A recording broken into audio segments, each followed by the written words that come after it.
UPI ने भारत में payment करने का तरीका ही बदल दिया है। मतलब एक क्रांति ला दी है। सब कुछ इतना तेज, इतना आसान हो गया है। लेकिन जरा सोचिए, क्या होगा अगर यही रफ्तार, जो यूपीआई की सबसे बड़ी ताकत है, वही उसका सबसे बड़ा खतरा बन जाए? एक बार इस नंबर पर नजर डालिए। सिर्फ एक महीने में यूपीआई के जरिए लगभग 29.53 लाख करोड़ रुपए का लेन देन हुआ। इससे अंदाजा लगता है कि यह सिस्टम हमारी इकोनॉमिक जिंदगी का कितना जरूरी हिस्सा बन चुका है। और बात सिर्फ बड़े बड़े अमाउंट की नहीं है। हर रोज औसतन 73 करोड़ ट्रांजैक्शंस होते हैं। सुबह की चाय से लेकर रात के डिनर तक यूपीआई हर जगह हमारी जिंदगी का हिस्सा है। और इसकी यही स्पीड और आसानी ही तो इसकी कामयाबी की वजह है। पर कहानी में एक ट्विस्ट है।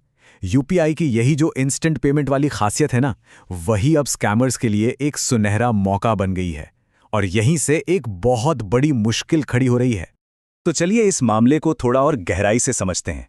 देखिए, जिस स्पीड से हमारा पैसा सही इंसान तक पहुंचता है, ठीक उसी स्पीड से धोखेबाज उसे गलत हाथों में भेज सकते हैं। और एक बार पैसा गया तो उसे वापस लाना लगभग नामुमकिन है। यही यूपीआई फ्रॉड की जड़ है। और ये कोई छोटी मोटी समस्या नहीं रह गई है। जैसा कि आप इन आंकड़ों में देख सकते हैं, एक साल में यूपीआई फ्रॉड 485 करोड़ से बढ़कर सीधे 805 करोड़ रुपए तक पहुंच गया।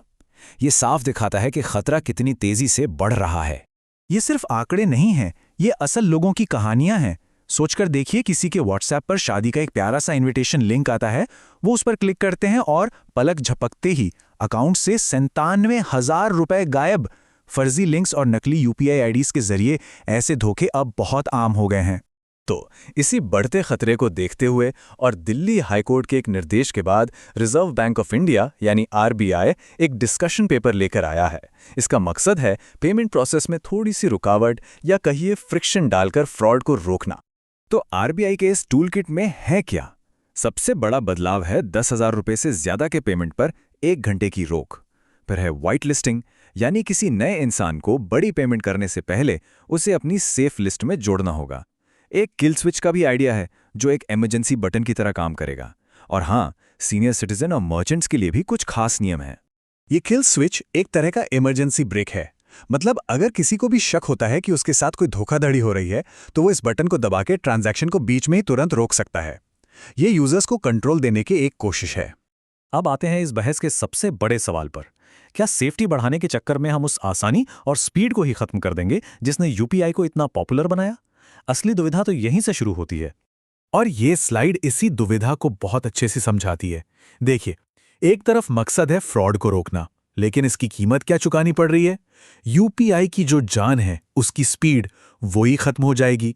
मकसद है कमजोर यूजर्स को बचाना, लेकिन इमरजेंसी में यही नियम मुसीबत बन सकता है। तो सीधा सा सवाल ये उठता है कि हम जिस बीमारी का इलाज ढूंढ रहे हैं, कहीं वो इलाज उस बीमारी से भी ज्यादा खतरनाक तो नहीं हो जाएगा? चलिए अब जरा जमीन पर उतरकर देखते हैं कि इसका असली असर क्या होगा। छोटे व्यापारी, जिनका तो पूरा धंधा ही दिन भर के लेन देन पर टिका होता है, या फिर हम और आप जैसे आम लोग, उनके लिए 1 घंटे की देरी का मतलब क्या है? सोचिए, एक छोटा दुकानदार है जिसने अभी माल मंगवाया है और उसे सप्लायर को तुरंत पेमेंट करनी है। अब उसे 1 घंटा इंतजार करना पड़ेगा। उसका तो पूरा बिजनेस साइकिल ही गड़बड़ा जाएगा। या फिर कोई इमरजेंसी है, अस्पताल में दवा के लिए पेमेंट करनी है और ट्रांजैक्शन अटक गया। स्कूल की फीस, बिजली का बिल, ये देरी हर जगह मुश्किल पैदा कर सकती है। और हो सकता है कि लोग परेशान होकर वापस कैश की तरफ लौटने लगें। और सबसे बड़ा सवाल तो ये है कि इन सब नियमों के बाद भी क्या फ्रॉड रुक जाएगा?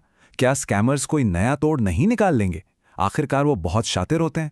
तर्क ये दिया जा रहा है कि जो स्कैमर किसी को ओटीपी बताने के लिए मना सकता है, वो उसे अपनी यूपीआई आईडी को व्हाइट लिस्ट में जोड़ने के लिए भी तो मना ही सकता है।